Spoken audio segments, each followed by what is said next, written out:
Alors, pour le TD de samedi 22 janvier, nous allons donc démarrer le TD numéro 16, premier TD d'électromagnétisme. Il y en aura un deuxième spécifiquement sur le ferromagnétisme et les transformateurs. Et donc, premier TD sur le reste, hein, donc sur l'électromagnétisme. Alors, dans ce TD numéro 16, nous allons commencer par le premier exercice. Et ce premier exercice, en fait, il va me servir de support pour vous expliquer un phénomène dont vous avez normalement entendu parler en première année, mais que je vais réexpliquer ici, qui est l'effet Hall. Et l'effet Hall permet justement de justifier la nature des fameuses forces de Laplace, dont on a parlé dans le TD 15, c'était le TD de mercredi après-midi, les fameuses forces de Laplace qu'on fait intervenir notamment dans les exercices d'induction de Lorentz avec l'électromécanique. Donc on va pouvoir justifier tout ça. Et je me sers de cet exercice comme support. Donc je vais développer cet exercice pour pouvoir expliquer les phénomènes. Alors on s'intéresse donc à un conducteur ohmique, homogène, on vous donne ses dimensions, c'est la forme d'un petit pavé. Et dans ce conducteur ohmique, donc, on fait circuler un courant continu, donc un courant constant, d'intensité 0,1 A, avec une répartition donc de courant volumique, densité volumique de courant J, voilà, uniforme, hein, qui est représentée par le vecteur J. Les porteurs de charge libre, on vous dit qu'il y en a petit n par unité de volume. Ils ont une charge algébrique petit q. Alors moi, pour mon propos, on va supposer que ce sont des électrons libres, mais après, on essaiera de revenir sur l'exercice avec le cas général où q, ça peut être ce qu'on veut. Et une vitesse, donc v. Alors bien sûr, c'est la vitesse moyenne hein, à l'échelle d'un petit élément de volume. Ça, on l'a déjà expliqué pour le modèle de conduction électrique. Et on applique un champ magnétique B, donc selon UZ, comme il est représenté ici, uniforme, et on se place en régime stationnaire, donc tout va être constant. Et la première question, justement, c'est d'expliquer pourquoi il y a une tension, une différence de potentiel qui va apparaître entre les deux surfaces numéro 2 et numéro 1, donc entre les deux armatures 2 et 1. Donc une tension, une différence de potentiel V2 moins V1 entre ces deux côtés du conducteur. Donc ça, c'est l'effet Hall et c'est ce que je vais vous expliquer. Bien sûr, ce courant constant grand I, il est imposé par un générateur. Hein. Donc il y a un générateur qui est branché à ce conducteur, qui est relié à ce conducteur pour imposer effectivement ce courant grand I. Donc, on va expliquer ce que c'est que l'effet Hall, ce phénomène physique. Pour plus de clarté, on va se placer dans un cas voilà, hyper courant. C'est le cas où ce sont des électrons libres dans un conducteur ohmique classique, comme par exemple du cuivre, de l'aluminium, du fer, un métal quelconque, et donc de vitesse moyenne, V moyen. Donc ici, petit q, ce serait moins E. Alors, on va rester sur le vecteur J, donc la répartition de courant dans le conducteur ohmique. J'ai repris les mêmes dimensions, la phase 1, la phase 2, x, y, z. Et on doit expliquer pourquoi il y a une tension, une différence de potentiel entre la phase 2 et la phase 1. Alors, dans ce conducteur ohmique, évidemment, il y a un champ électrique grand E qui est imposé par le générateur. Donc, c'est le générateur qui impose ce champ électrique. Il y a donc une différence de potentiel entre l'entrée et la sortie du conducteur, différence de potentiel exercée par le générateur qui impose donc ce courant grand I, donc cette répartition de courant J, hein, et il y a bien le champ magnétique. Bien, alors maintenant, qu'est-ce qui va se passer? Alors, si J est dans ce sens-là, je vous rappelle que par définition, J c'est NQV moyen, ici Q égale moins E, donc ça veut dire que V moyen est dans ce sens-là. Donc si ce sont des électrons libres qui se déplacent, leur vitesse moyenne elle est opposée à J, puisque J ce serait moins NEV moyen. Donc ensuite j'ai écrit oui J égale gamma E, ça c'est la loi d'Ohm locale, et on impose le champ magnétique. Alors le fait d'imposer le champ magnétique à ce conducteur, va effectivement, malgré tout, perturber l'ensemble, puisque ces électrons libres, ils vont subir une force magnétique, qui vaut donc moins EV moyen vectoriel B. Et cette force magnétique, effectivement, elle est dirigée vers le bas.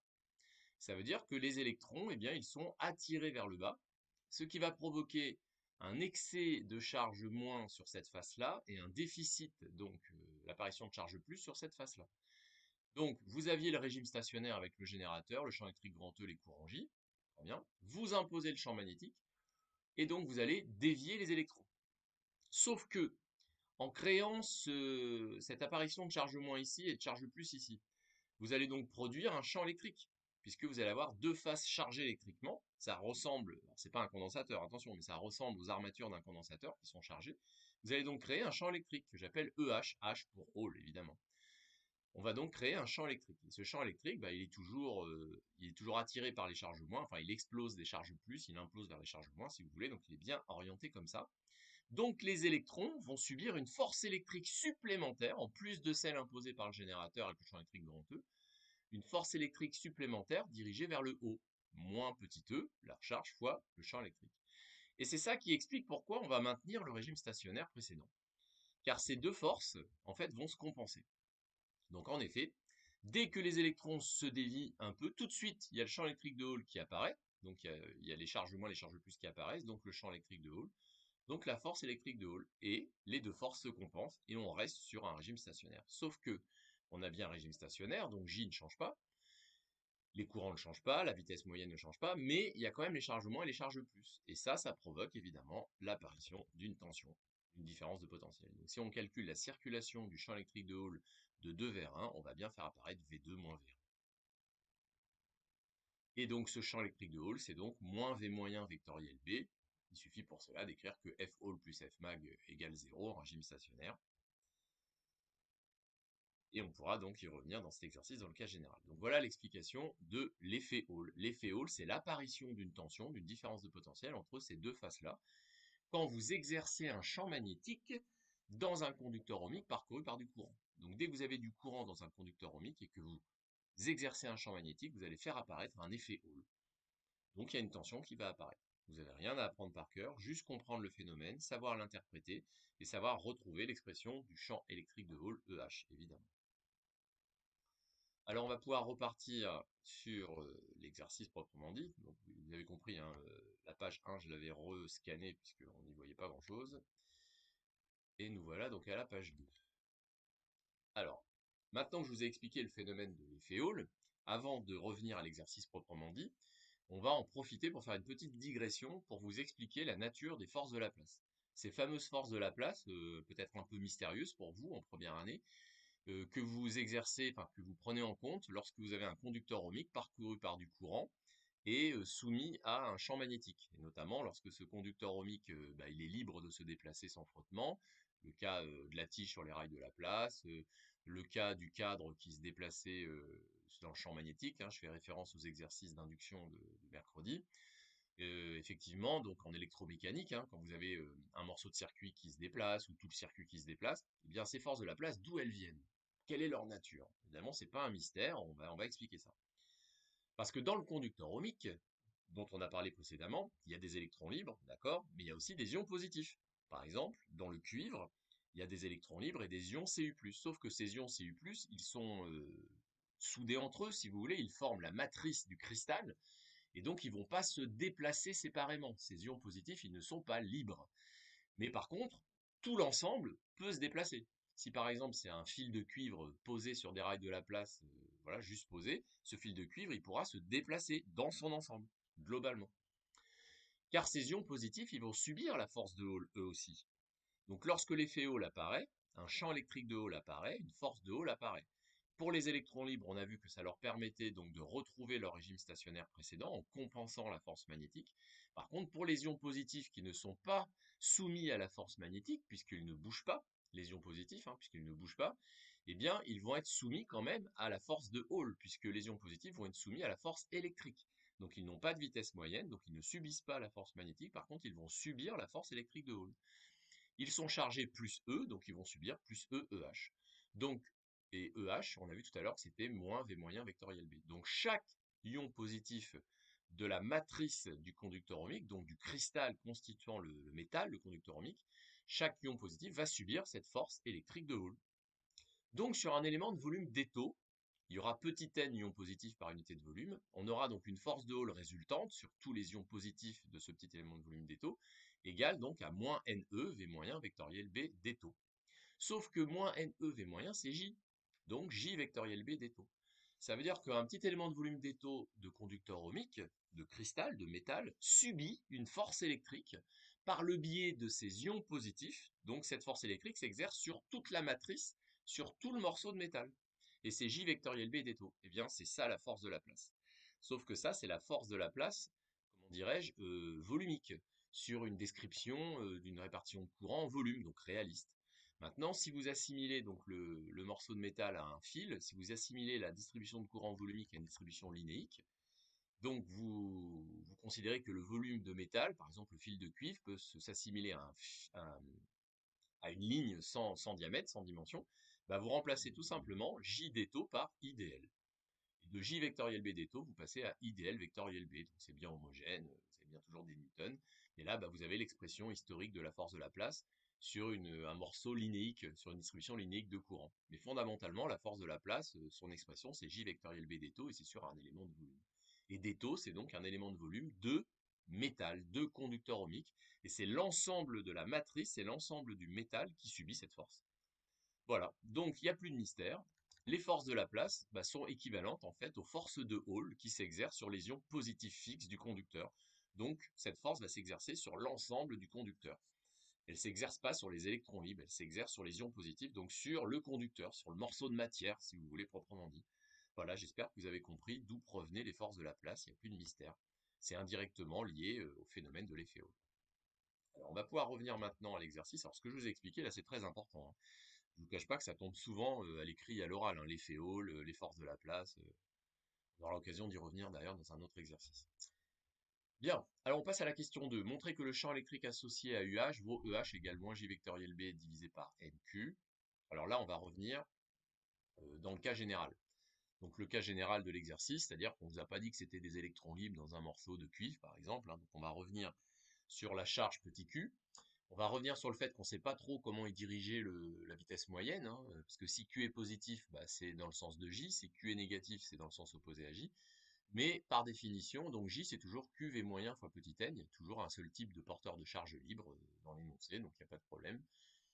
Et c'est donc JUY avec J positif, hein, puisque ça, c'est ce qu'on a représenté sur le dessin, mais Q, on ne sait pas ce que c'est algébrique.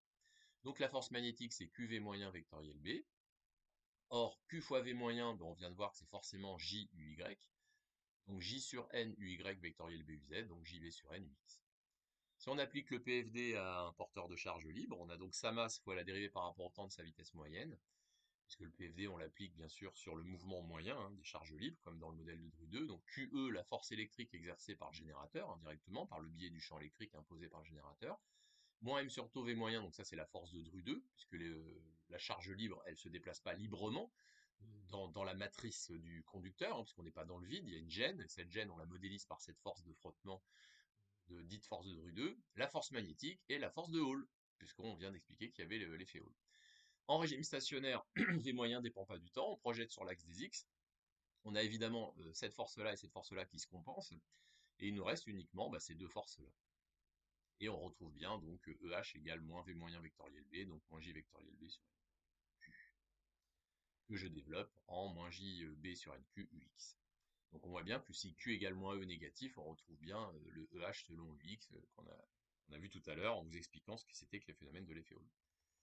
Ensuite, la tension UH, la différence de potentiel, c'est la circulation donc de EH, le champ électrique de Hall, puisqu'on cherche uniquement la tension de Hall, donc de 2 vers 1. Donc là, vous développez. Le vecteur dl, vous prenez comme vous voulez, puisque cette circulation du champ électrique ne dépend pas du chemin suivi. Donc j'ai choisi une ligne droite, voilà, dirigée selon donc moins UX, puisqu'on va de 2 vers 1. Et j'obtiens bien l'expression de UH. Or, l'intensité électrique, c'est l'intégrale double de J scalaire ds, où S, ça va être tout simplement donc une surface rectangulaire perpendiculaire au vecteur J, hein, de côté A et B, avec le vecteur ds selon UY, pour compter positivement le courant, donc J à B. Je remplace ici, et j'ai donc UH égale grand IB sur NQB, et donc la constante CH, dite constante de Hall, c'est bien 1 sur NQ, donc elle dépend uniquement de la nature des porteurs de charge et de leur densité volumique. CH n'est pas forcément positif, en effet, hein, car CH peut être négatif, tout dépend du signe de Q. Donc le signe de Q va imposer le signe de UH. Donc selon le signe de la tension que vous mesurez avec le voltmètre, vous en déduisez donc le signe des porteurs de charge. Dans la question 3, on vous demande d'étudier donc une application. Alors pour le champ magnétique terrestre qui vaut 5-10-5 Tesla à peu près, hein, on aurait donc la tension UH qui vaudrait moins 10-12 volts pour un conducteur ohmique classique avec Q négatif, donc des électrons libres, hein. Alors évidemment, c'est une tension de l'ordre du picovolt, donc c'est pas mesurable, hein.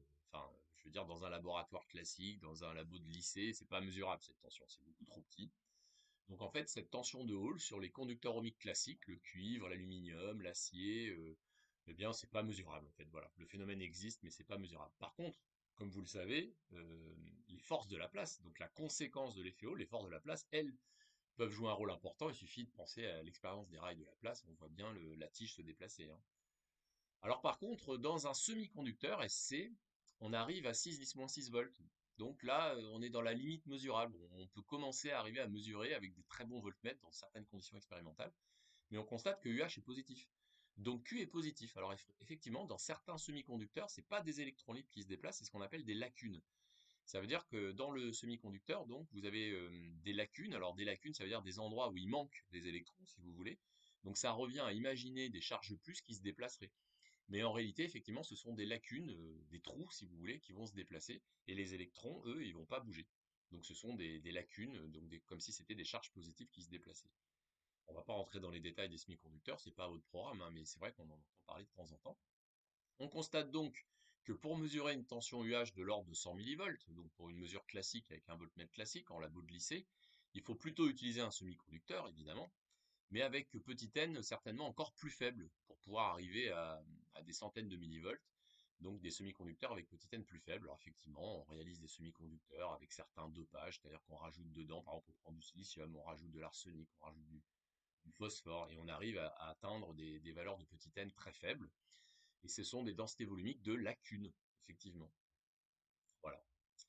Dans la question 4, on vous demande de généraliser le phénomène de la loi d'Ohm. Alors c'est vrai que je vous rassure, hein, pour vous, la loi d'Ohm locale, c'est bien J égale gamma E, avec E le champ électrique total. Alors que là, on vous dit, bah, en présence de champs magnétiques, évidemment, on vient de voir qu'il y avait une déviation des électrons, il y a un effet Hall qui apparaît, donc la loi d'Ohm locale, elle est modifiée. Alors c'est pour ça que là, c'est pas votre programme, hein, tout est expliqué.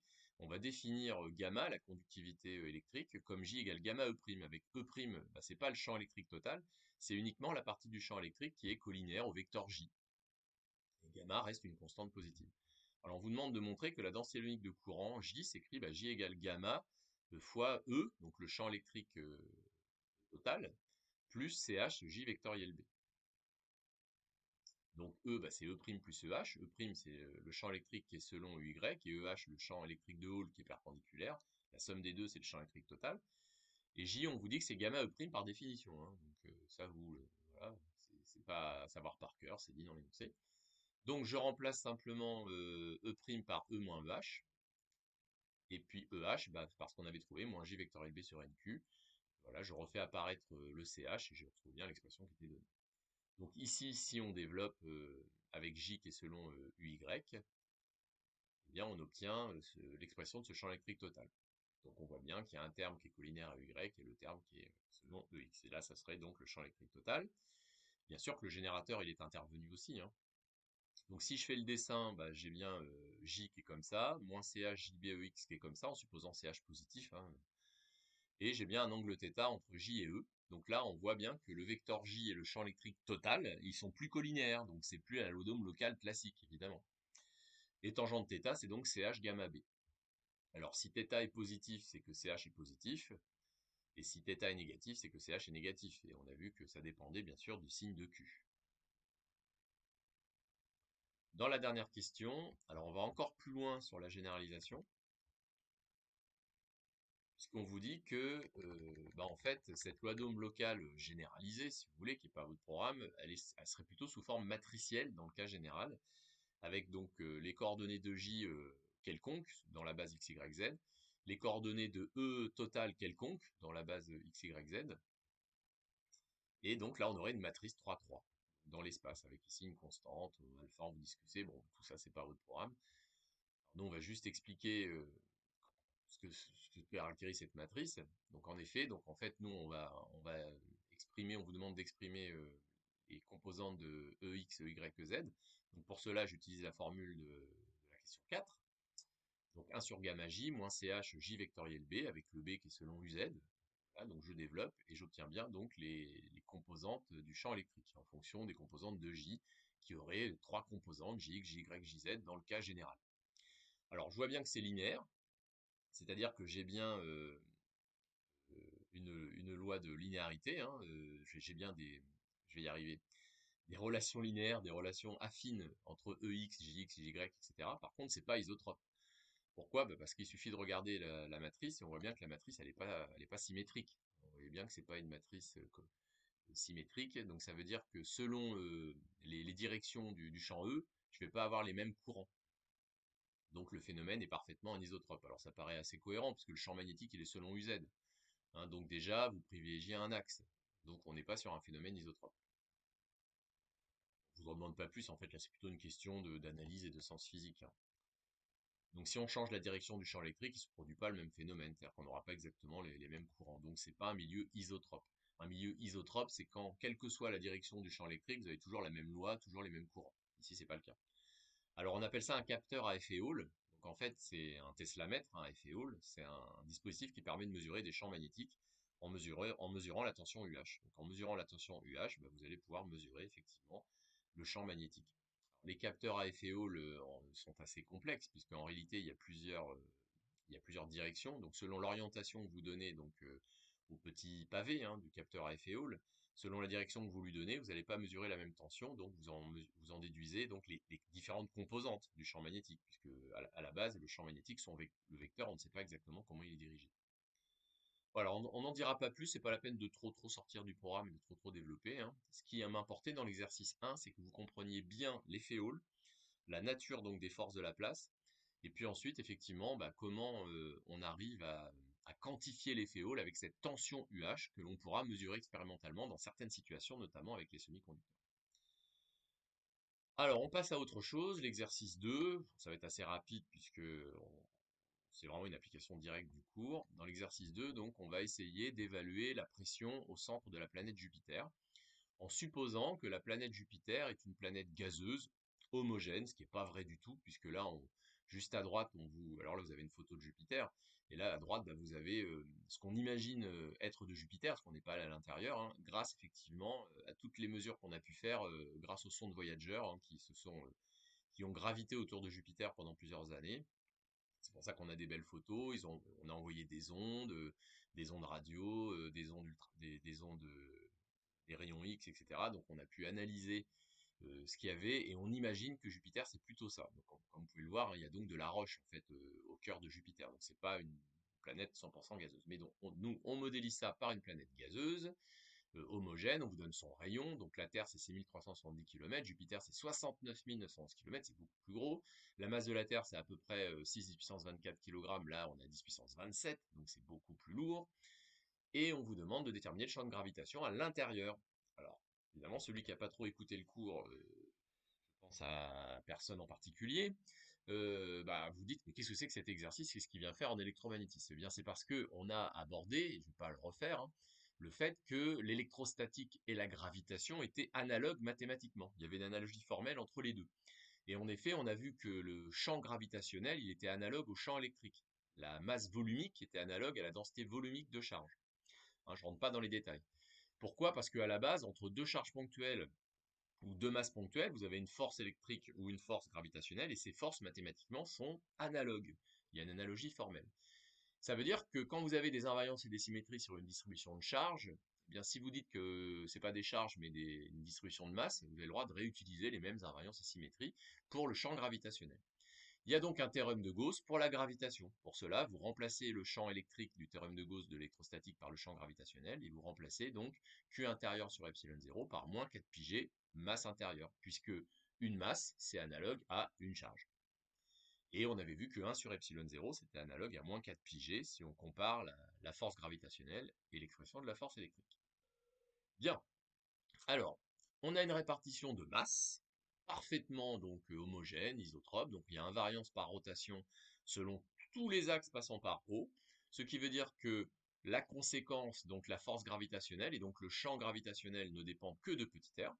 Ensuite, si je prends le plan de la feuille, ou le plan perpendiculaire à la feuille passant par le point O et le point M, ce sont des plans de symétrie pour la répartition de masse. Donc, des plans de symétrie pour la conséquence, donc la force gravitationnelle. Donc le champ gravitationnel est forcément dirigé selon UR, il est à l'intersection de ces deux plans, comme pour le champ électrique. Ensuite, le théorème de Gauss, il nous dit que le flux sortant du champ gravitationnel à travers une surface fermée sigma est égal à moins 4 πg fois la masse à l'intérieur de cette surface. Je choisis comme surface une sphère sigma de centre haut de rayon petit r, passant par le point M. Donc le flux du champ gravitationnel, bah, c'est 4 pi r carré G2R, puisque G2R est constant sur la sphère et que le vecteur G était bien collinaire dans le même sens à ds partout, égal à moins 4 πg fois bah, la masse volumique fois le volume, donc la masse à l'intérieur, donc le volume de la sphère s'entourer de rayons petit r. Pourquoi? Parce qu'il y a de la masse que ici, on prend que la masse qui est à l'intérieur ici. On en déduit bien l'expression du champ gravitationnel, moins 4 pi mu gr sur 3 UR. On voit bien que ce champ gravitationnel, il est nul quand vous êtes au centre de la planète Jupiter, il est défini partout. Et si vous êtes à l'extérieur de la planète Jupiter, à ce moment-là, la masse intérieure, ce serait avec petit r égale grand R, et on aurait une autre expression pour le champ gravitationnel, une expression en 1 sur R carré. Bien. Alors maintenant, l'application à la planète gazeuse. Alors on va appliquer le PFD à une petite bulle de gaz de Jupiter, supposée statique, dans le référentiel jupitocentrique galiléen. Donc pas d'accélération. Résultante des forces, moins gradient de P des taux, force de pression. Et puis, alors ne dites pas le poids, par pitié. Le poids, c'est la force gravitationnelle terrestre quand on est à la surface de la Terre, ou proche de la surface de la Terre. Donc ici, la force gravitationnelle de la petite bulle de gaz qui est à l'intérieur de Jupiter. Et vous prenez le champ gravitationnel qu'on vient de trouver. On projette sur UR, évidemment. On a donc dP sur dr égale moins 4 pi mu carré gr sur 3. On intègre. Pour trouver la constante d'intégration, on imagine que la pression à la surface de Jupiter, donc en petit r égale grand R, vaut 0. Puisque c'est une planète gazeuse, on prend en compte l'atmosphère, si vous voulez, de Jupiter. Donc en petit r égale grand R, on considère qu'on est à l'extérieur de Jupiter, donc on est dans l'espace. Donc voilà pourquoi je considère que la pression est nulle, et j'en déduis l'expression de la pression. En petit r égale 0, j'ai la pression au centre. Je peux faire l'application numérique. Alors la masse volumique, j'ai pris la masse sur le volume de Jupiter, 1328 kg m-3. Donc effectivement, c'est un peu plus que l'eau, 1000 kg m-3, mais c'est beaucoup moins que la masse volumique moyenne de la Terre, qui est plutôt de 5200 kg m-3. Et j'obtiens donc 1,2 10 puissance 12 pascal au centre, donc 1,2 10 puissance 7 atmosphères. Une atmosphère, c'est 10 puissance 5 pascal.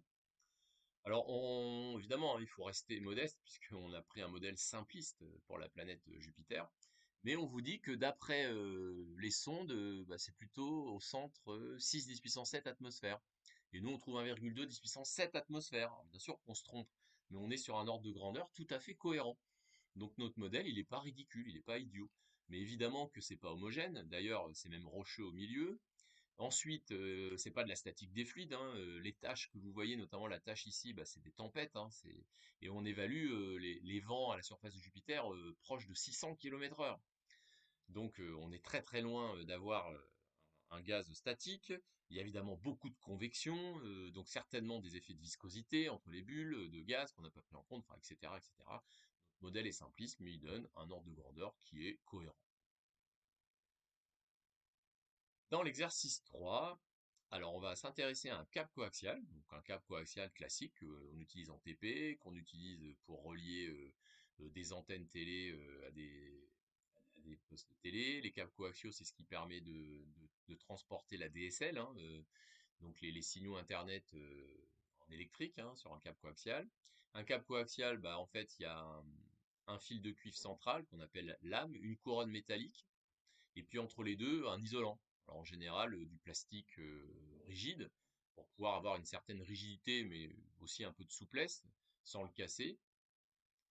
Et on vous précise, et c'est vrai, que la répartition des courants électriques et des charges électriques vont être surfaciques. C'est-à-dire que on va avoir un courant grand I qui va circuler dans l'âme, dans le fil central, mais ça va être réparti uniquement sur la surface. Vous voyez, c'est creux.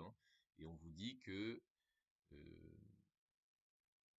voilà, sur lesquels circulent en surface des courants d'intensité grand I de sens opposé. Donc on a un courant grand I réparti en surface sur le fil central et un courant grand I dans l'autre sens réparti sur la surface de la couronne métallique, et entre les deux, c'est un isolant. Et puis bien sûr, il y a la gaine en plastique noir que vous connaissez bien autour pour isoler tout ça. Donc schématiquement, le câble coaxial, c'est une espèce de cylindre très très long. On va supposer que il est infini, que c'est un cylindre qu'on peut considérer comme infini, puisque sa longueur va être très grande devant ses dimensions. Donc vous avez le fil central, donc en fait c'est une surface métallique de rayon R1 de cuivre, creuse à l'intérieur, et on vous dit qu'il y a un courant grand I qui se répartit sur toute sa surface, donc avec des courants JS répartis, uniformes partout. Sur la couronne extérieure de rayon R2, même chose, vous avez le courant moins grand I, donc dans l'autre sens, là vous avez l'axe des Z qui vient vers vous, et donc des courants JS répartis uniformément aussi pour expliquer comment le courant il arrive à circuler sur la surface de la couronne. Et entre les deux, évidemment, c'est un isolant, donc il n'y a pas de courant. On est en régime statique. On va donc s'intéresser au champ magnétique produit par ce câble coaxial. Donc, vu qu'il y a des courants, il y a donc du champ magnétique, on est en magnétostatique. Alors, cette répartition de courant, elle est invariante par rotation autour de l'axe OZ, elle est invariante par translation selon l'axe OZ, puisqu'on suppose le câble coaxial infini. Donc le champ magnétique créé en un point M quelconque, qui va dépendre que de R, la variable R des coordonnées cylindriques. Ensuite, en ce qui concerne les plans de symétrie, il suffit d'un seul plan de symétrie. Si je prends le plan perpendiculaire à la feuille contenant l'axe OZ et le point M, c'est un plan de symétrie pour les courants, on le voit assez facilement. Donc le champ magnétique, il est perpendiculaire à ce plan, il est donc selon Uθ. Il est orthoradial. Donc les lignes de champ magnétique, ce sont tous les cercles d'axe OZ, et j'en ai dessiné un ici, passant par le point M. On applique alors le théorème d'Ampère. La circulation du champ magnétique sur ce contour, C, est égale à mu0 fois l'intensité traversant une surface ouverte quelconque s'appuyant sur C. Je prends la plus simple, celle que je veux, mais je respecte une orientation. Donc le contour C, je l'ai orienté comme ça. Donc règle de la main droite, le vecteur ds, il serait donc vers vous, selon l'axe UZ, donc perpendiculaire à la feuille vers vous. La circulation de B, alors j'ai pris comme contour fermé bien sûr une ligne de champ, donc le cercle de centraux et de rayon petit r. B et dl sont collinaires dans le même sens, B est constant sur le cercle, je peux le sortir, et l'intégrale de dl c'est le périmètre, donc j'ai 2 pi r B de r. Alors après, attention, l'intensité. Alors là, il y a plusieurs cas. Si jamais vous prenez petit r plus petit que R1, donc si vous êtes dans le creux là, il n'y a pas de courant qui traverse la surface. Si vous prenez petit r plus grand que R2, donc si vous prenez un cercle ici, là par contre vous avez du courant qui traverse la surface, mais vous allez avoir plus I et moins I, donc ça va se compenser. Ça veut dire que si vous êtes en R plus petit que R1 ou en R plus grand que R2, vous n'avez pas de courant, donc pas de champ magnétique. Donc en fait, le champ magnétique créé par le câble coaxial, il est nul à l'extérieur du câble coaxial et il est nul bien sûr dans le creux du cylindre intérieur. Par contre, si R est compris entre R1 et R2, donc si vous êtes dans l'isolant, à ce moment-là, l'intensité qui traverse, c'est grand I. Si vous prenez une surface qui s'appuie sur le cercle de rayon petit r ici, vous voyez bien qu'il n'y a que grand I qui traverse, et d'après la règle de la main droite, on est bien dans le sens positif, donc c'est bien plus grand I. Donc vous avez mu0i sur 2 pi r Uθ.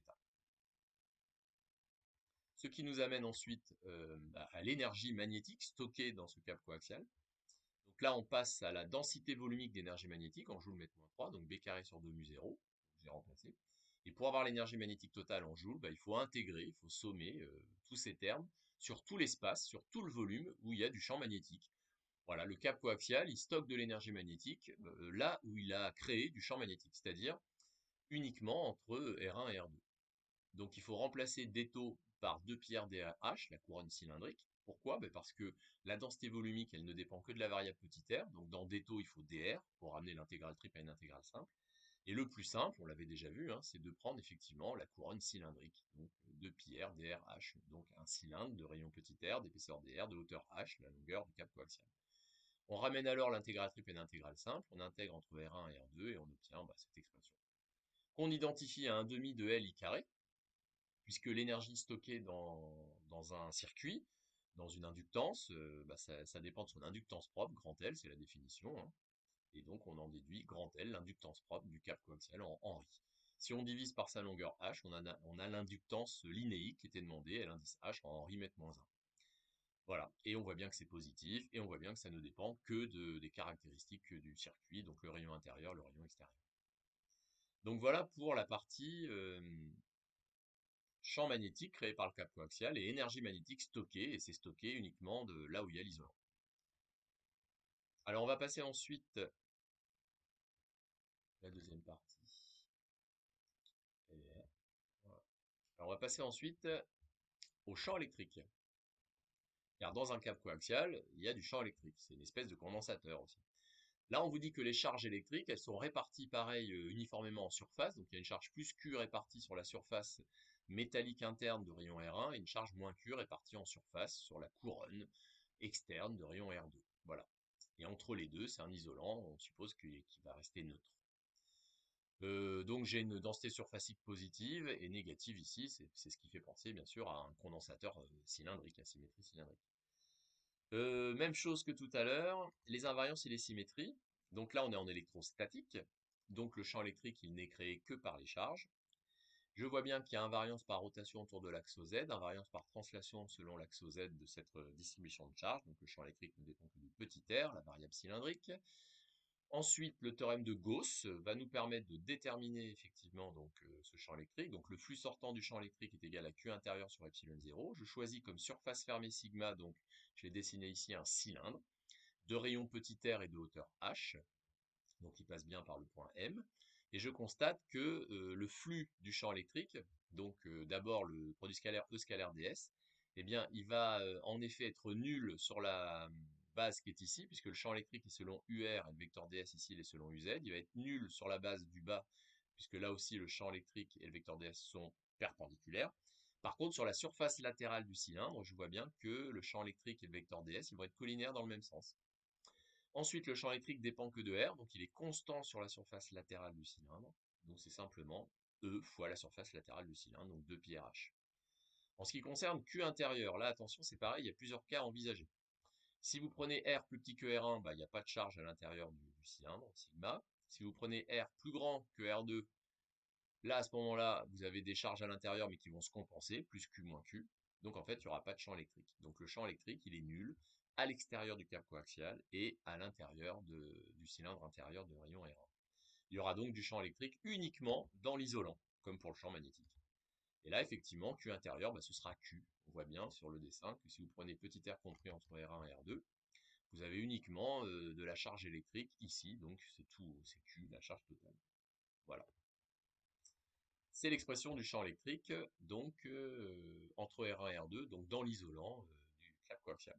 Pour avoir l'énergie, la densité volumique d'énergie électrique en joules mètre point 3, c'est epsilon 0 carré sur 2, donc je remplace. Pour avoir l'énergie totale en joules, il faut intégrer donc sur tout l'espace où il y a du champ électrique, donc uniquement entre R1 et R2. Donc même chose, je prends d taux égale 2πr drh, la couronne cylindrique, pour les mêmes raisons que tout à l'heure.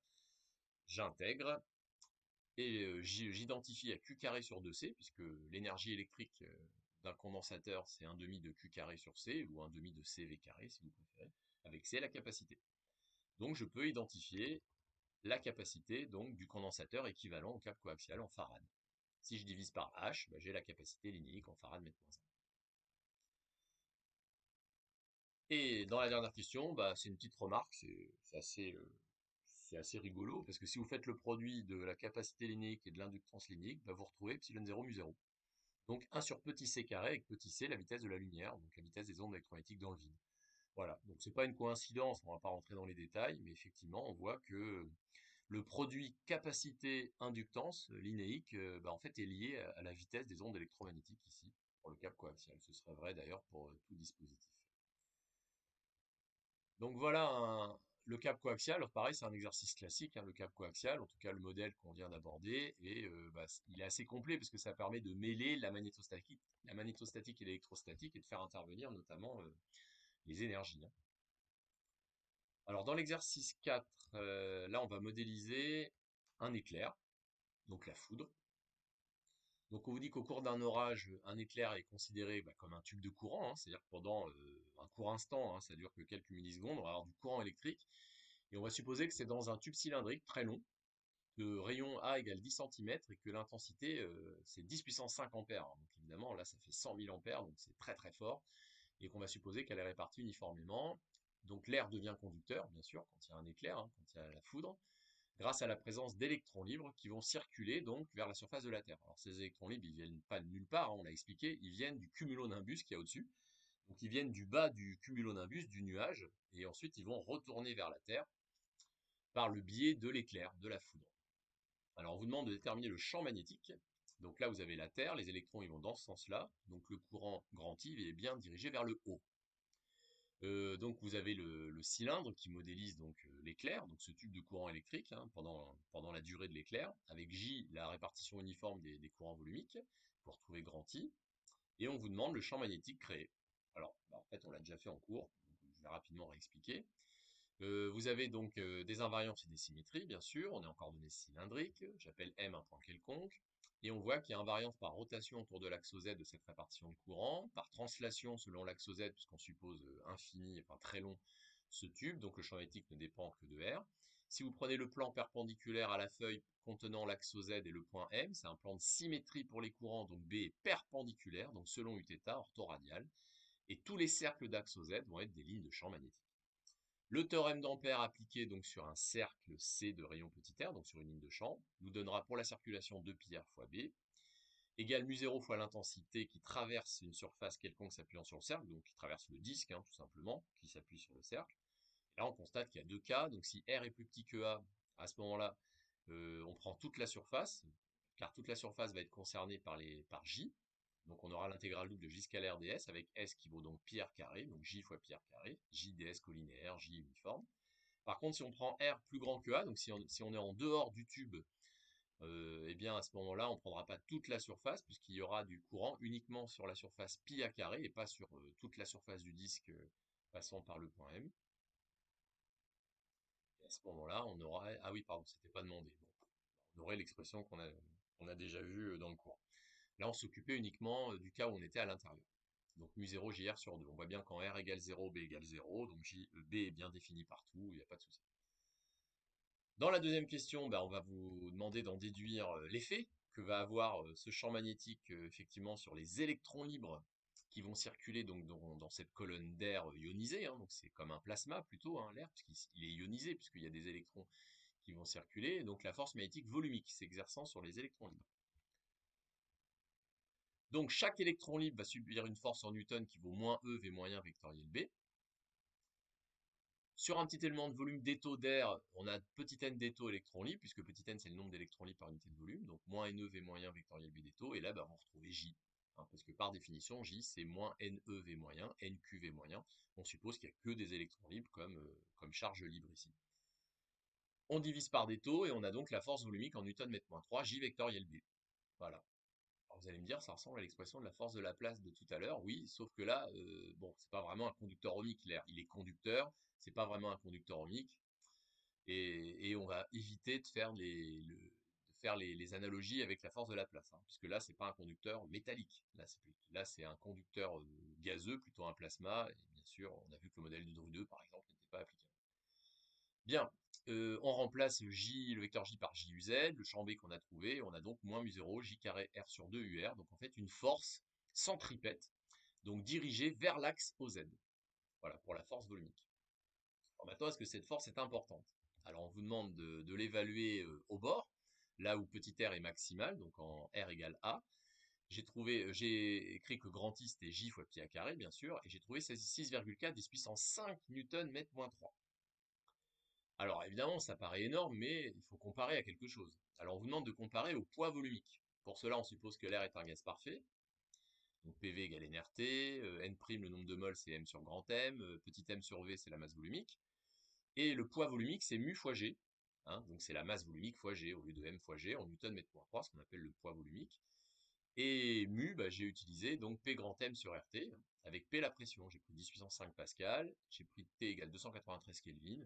Voilà, pour évaluer le poids volumique, je trouve 12 newton mètre moins 3. Donc évidemment, le poids volumique est négligeable devant la force magnétique volumique.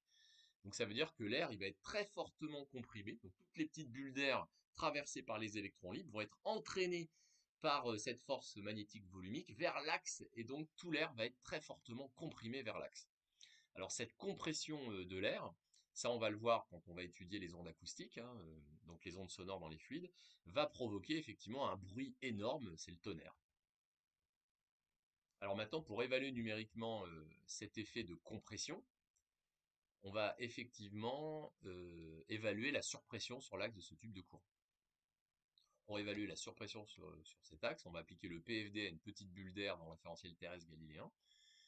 On considère dans l'énoncé qu'il n'y a que les électrons libres qui circulent, les petites bulles d'air, elles restent statiques. Alors, c'est pas tout à fait vrai, souvent ça bouge, mais enfin bon, en première approximation, on va supposer que les petites bulles d'air restent statiques, et qu'il n'y a que les électrons libres qui se déplacent, donc on n'a pas d'accélération.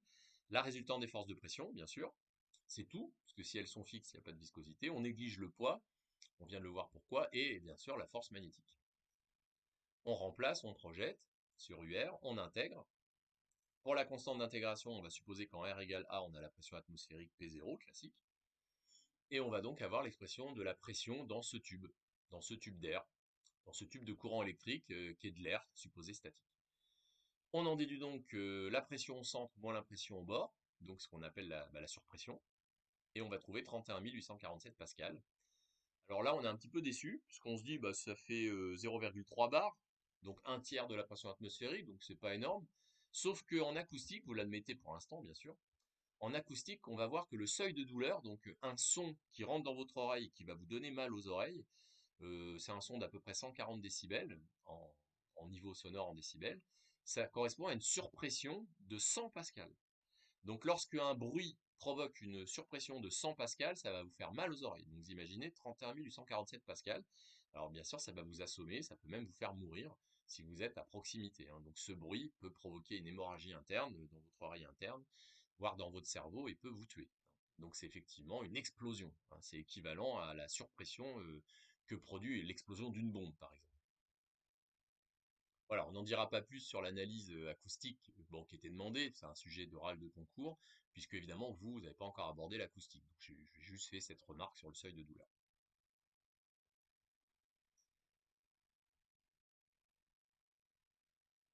Alors pour l'exercice suivant, voilà, exercice 5, petit exercice, on va s'intéresser donc à la résistance électrique d'un conducteur ohmique de structure un petit peu différente de celle du cours, puisqu'on va imaginer un conducteur ohmique donc comme une couche sphérique emprisonnée entre deux sphères de rayon R1 et de rayon R2. Donc on va avoir une sphère intérieure de rayon R1, donc métallique, donc surface métallique de rayon R1, une autre sphère métallique de rayon R2. Ces deux sphères métalliques sont reliées à un générateur qui impose donc une tension électrique, on vous dit, donc qui va imposer un champ électrique dans le conducteur ohmique. Donc entre R1 et R2, c'est pas un isolant, attention, hein, c'est un conducteur ohmique qui va rester neutre, comme tous les conducteurs ohmiques, pendant la circulation d'un courant, avec une répartition J égale gamma E grâce à la dôme locale. Là, il n'y a pas de champ magnétique du tout, hein. On vous dit que le champ électrique qui va être ainsi créé est à symétrie sphérique. Donc, bah, on l'a vu tout à l'heure, la symétrie sphérique, hein, c'est qu'il dépend que de R en coordonnées sphériques et qu'il est dirigé selon UR, donc il est radial. Ce champ électrique, bien sûr, il est créé par un générateur. Ça veut dire qu'il y a des sources, certainement. Mais ces sources, on ne vous les présente pas, on ne vous les précise pas. Donc, pour trouver le champ électrique, ici, on ne va pas pouvoir utiliser le théorème de Gauss, puisqu'on n'a pas accès à la répartition des charges électriques. Donc, on ne va pas pouvoir appliquer le théorème de Gauss. On va devoir faire autrement pour trouver le champ électrique et pour pouvoir retrouver effectivement l'expression de la résistance électrique de ce conducteur ohmique. J'ai représenté donc quelques lignes de courant électrique, quelques lignes de champ électrique, hein, donc ce sont toutes les droites qui vont passer par O. Et j'ai commencé par exprimer l'intensité électrique totale qui va traverser, qui va circuler entre les deux sphères de rayon R1 et de rayon R2. Par définition, c'est l'intégrale double de J scalaire ds. Et là, par contre, c'est une surface fermée que je vais choisir, puisque je vais choisir une sphère, sigma, de centre E et de rayon petit r, que j'ai orienté par un vecteur ds sortant, donc dans le sens de J. Puisque J c'est gamma E et que E ne dépend que de R, ça fait 4 pi r carré gamma E de R. Bien, donc a priori, j'ai une intensité électrique, il y a petit r carré, une variable, le champ électrique dépend de R, bon, eh bien je vais vous expliquer que ici, le courant, l'intensité grand I, elle est indépendante de petit r, c'est-à-dire que ça va être la même à travers toutes les sphères de rayon petit r. Et on va le justifier très simplement, alors il faut y penser, par un bilan de charge électrique. Donc on va faire un bilan de charge électrique dans une couche sphérique d'étau entre T, T plus dt, et c'est la couche sphérique comprise entre petit r et petit r plus dr. Voilà. On va donc considérer que la charge électrique totale dans d taux à t plus dt, moins la charge électrique totale dans d taux à t, c'est égal à delta Q entrant moins delta Q sortant. Il n'y a pas de source, et il n'y a jamais de source avec les bilans de charge électrique, puisque la charge électrique totale de l'univers est conservative. On est en régime stationnaire, donc il n'y a pas de variation de la charge électrique dans cette couche, donc 0 égale. Celle qui rentre, c'est le flux de J, donc c'est J fois 4 pi r carré dr en R. Et celle qui sort, c'est la même chose, mais en R plus dr. J'en déduis donc, en simplifiant par dt, que la dérivée par rapport à R de 4 pi r carré J de R égale 0. Et tiens, 4 pi r carré J de R, c'est l'intensité grand I. Donc je viens de démontrer que l'intensité grand I, donc le flux de J à travers une sphère de rayon petit r, c'est conservatif. Ça se conserve, c'est la même chose, quel que soit le rayon petit r. Donc l'intensité grand I, c'est une constante ici. Alors ça, c'est très important, puisque ça me permet de justifier l'expression du champ électrique. C'est donc grand I sur 4 pi gamma r carré UR avec grand I, une constante, puisque je viens de montrer que le flux de J, que l'intensité électrique, c'était la même à travers n'importe quelle sphère de rayon petit r.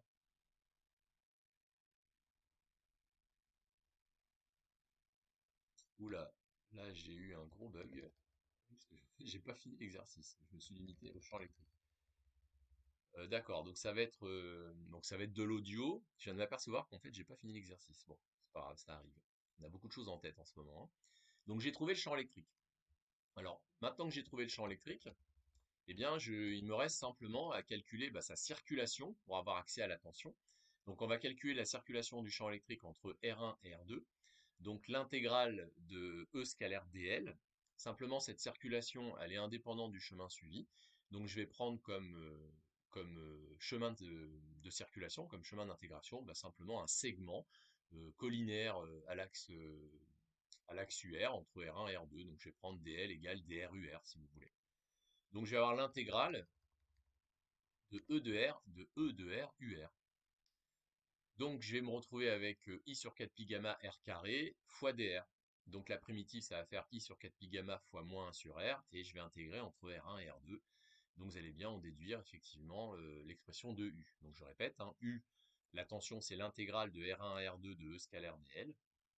E scalaire dl, ça va être E de R fois dr. Pourquoi? Parce que je prends n'importe quelle ligne d'intégration, donc j'ai pris un segment collinaire à UR, entre R1 et R2, donc la primitive c'est moins 1 sur R, donc vous allez avoir moins 1 sur R2 plus 1 sur R1, 1 sur R1 moins 1 sur R2, fois I sur 4 pi gamma, donc ça va être U, et ensuite vous avez U égale RI, donc vous en déduisez l'expression de la résistance électrique. Voilà. Et donc vous avez l'expression de la résistance électrique correspondante. Alors de tête, la résistance électrique, ici, ça doit être, que je vous dise pas de bêtises, R1, R2 sur 4 pi gamma, R1 moins R2. Voilà. Donc R1 fois R2 au numérateur sur 4 pi gamma, facteur de R1, de R2 moins R1, pardon, forcément, puisque la résistance électrique est positive. Donc c'est pas la même expression, bien sûr, que la résistance électrique d'un cylindre droit, comme on a vu dans le cours. Par contre, c'est bien en ohm, puisque gamma c'est ohm moins 1 mètre moins 1, et que vous avez R1, R2 au numérateur, et que vous avez donc R2 moins R1. Alors c'est le contraire. Je suis un peu perdu là, j'étais surpris parce que j'avais pas fini l'exercice. Vous allez trouver pour la résistance électrique, oui ça me revient, R1 fois R2 sur 4 pi gamma R2 moins R1. Voilà. Bon, de toute façon, je pense que je vais le rédiger sur une feuille, puis je vais mettre ça sur Pronote, comme ça vous aurez une trace du résultat. Et on passe au dernier exercice. Alors dans le dernier exercice, on va s'intéresser donc à la modélisation de la charge d'un condensateur, donc un régime variable. On va voir ce qui se passe d'un point de vue électromagnétique à l'intérieur d'un condensateur pendant sa charge.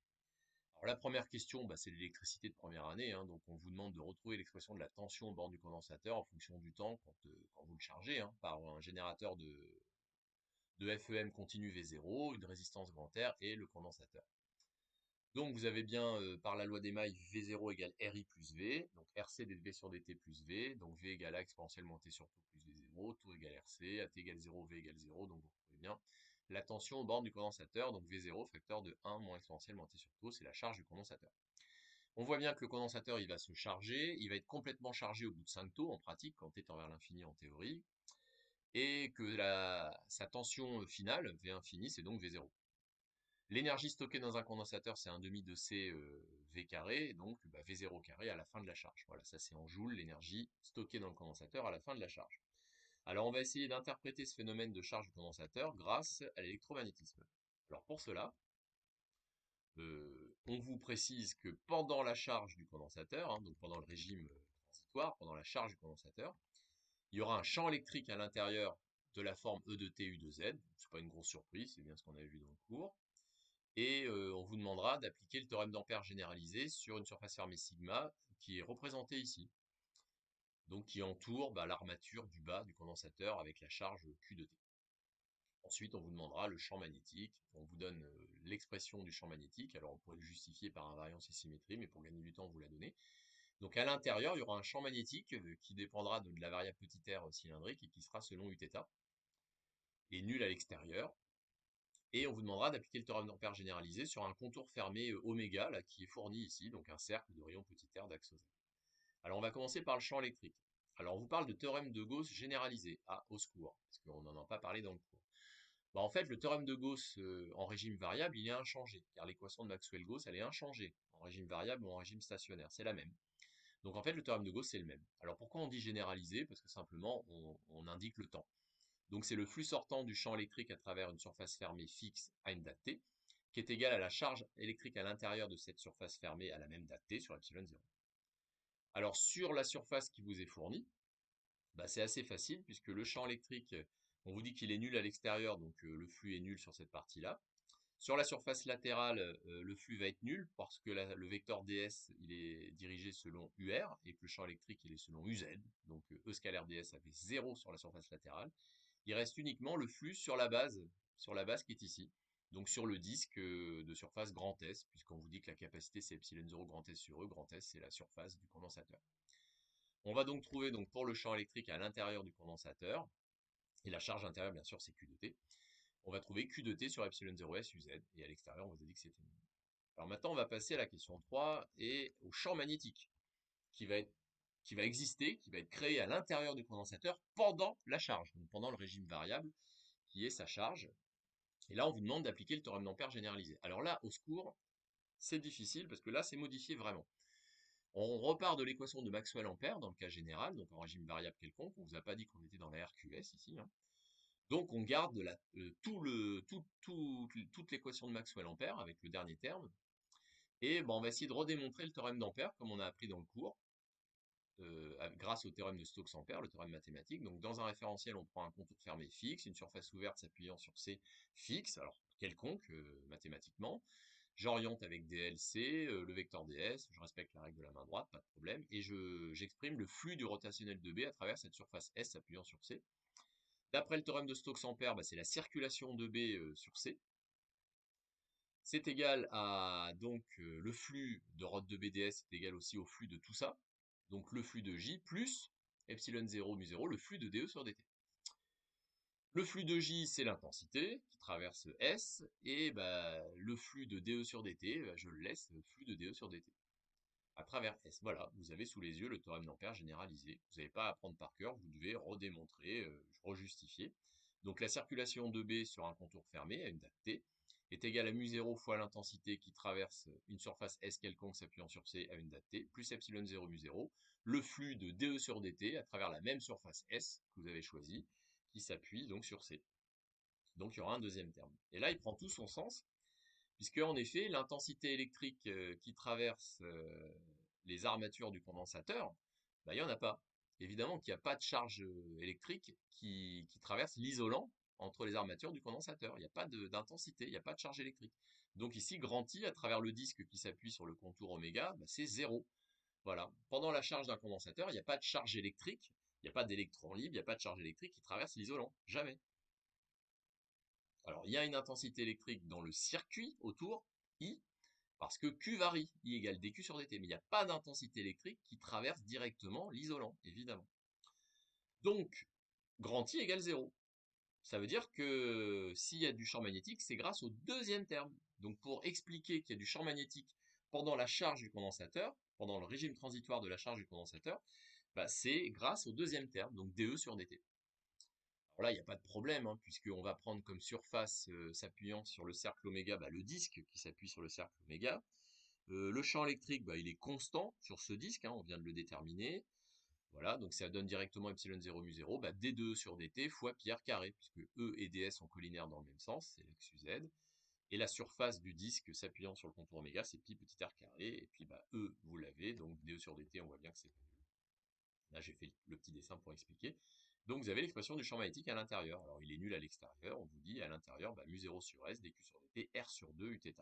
Il est donc nul sur l'axe, R égale 0, sinon il est non nul en dehors de l'axe, pour R plus petit que 1. Donc pendant la charge du condensateur, le champ magnétique n'est pas nul. Alors dans la question 4, moi j'ai choisi cet exercice parce que je voulais vous montrer le théorème d'Ampère généralisé, hein, sous forme d'exercice, comment on pouvait le démontrer et l'utiliser. Mais dans la question 4, je vais être obligé d'anticiper un petit peu les cours qui vont suivre sur les ondes électromagnétiques, puisqu'on a besoin du vecteur de Poynting. Alors on vous demande de calculer la puissance électromagnétique en watts qui rentre dans le condensateur pendant sa charge. Donc pour cela, on a besoin d'utiliser le vecteur densité de flux d'énergie électromagnétique, qui joue exactement le même rôle que le vecteur JQ, si vous voulez, en flux thermique, le vecteur densité de flux thermique. C'est bien des watts mètre moins 2, donc une puissance surfacique, donc une énergie par unité de surface par unité de temps. Et effectivement, en régime variable, bah, vous allez avoir la propagation d'une onde électromagnétique et une onde électromagnétique va rentrer en fait dans le condensateur et apporter de l'énergie au condensateur. Alors ce vecteur densité de flux d'énergie électromagnétique s'appelle vecteur pi, vecteur de Poynting, c'est E vectoriel B sur mu0, vous l'admettez pour l'instant, mais on pourra justifier son expression un peu plus tard. Et on peut donc calculer ce vecteur pi puisqu'on a accès à E et accès à B, donc à l'intérieur du condensateur. Ensuite, on va le calculer en R égale A, donc sur la surface latérale du condensateur, puisqu'on vous demande la puissance électromagnétique en watts qui rentre dans le condensateur, donc qui traverse la surface latérale externe du condensateur, donc qui pénètre dans le condensateur. Donc c'est le flux du vecteur densité de flux, hein, donc c'est le flux de pi à travers la surface latérale, donc pour R égale A. Donc quand vous calculez en R égale A, on voit bien que c'est une constante, hein, donc c'est tout simplement pi fois la surface, en faisant attention à l'orientation. Donc pi est bien dirigé selon moins UR, donc ça rentre bien dans le condensateur, alors que le vecteur ds, lui, il est dirigé selon plus UR. Donc voilà pourquoi le produit scalaire va vous faire apparaître un moins, donc le moins disparaît, vous avez bien de la puissance positive qui va rentrer. Donc si Q augmente, hein, dès Q sur dt est positif, vous avez bien une puissance qui rentre. Or, on a donc l'expression de cette puissance qui rentre. Alors on va essayer de la simplifier un petit peu, puisque la surface S du condensateur, c'est pi a carré. Donc vous allez retrouver petit e sur epsilon 0s, Q fois dQ sur dt. Donc C, la capacité du condensateur. Donc D sur dt de Q carré sur 2C.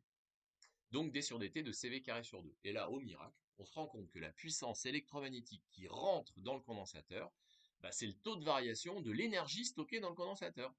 Bon, c'est pas un miracle, hein, l'électromagnétisme et l'électricité, c'est la même chose. L'électricité, c'est de l'électromagnétisme.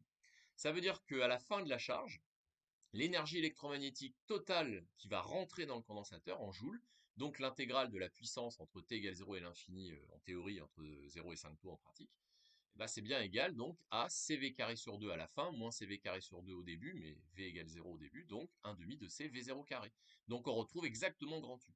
Donc l'énergie électromagnétique qui est rentrée dans le condensateur pendant sa charge, c'est bien égal à l'énergie stockée dans le condensateur à la fin de la charge. C'est la même chose. Donc l'énergie électromagnétique, c'est la même chose que l'énergie électrique stockée, bien sûr.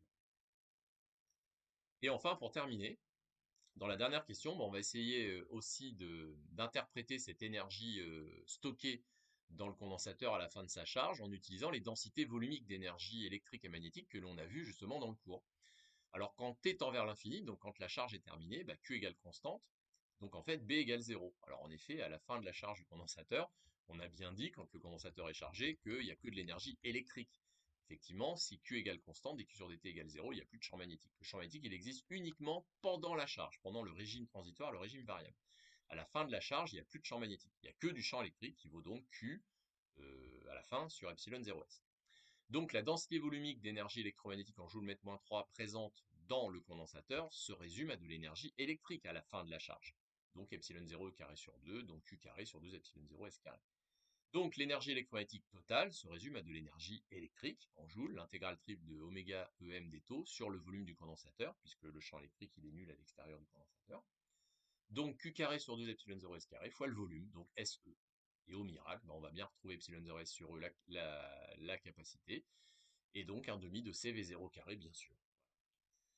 Donc, l'énergie électromagnétique stockée dans le condensateur à la fin de sa charge, c'est bien la densité volumique d'énergie électromagnétique fois le volume, pas de problème.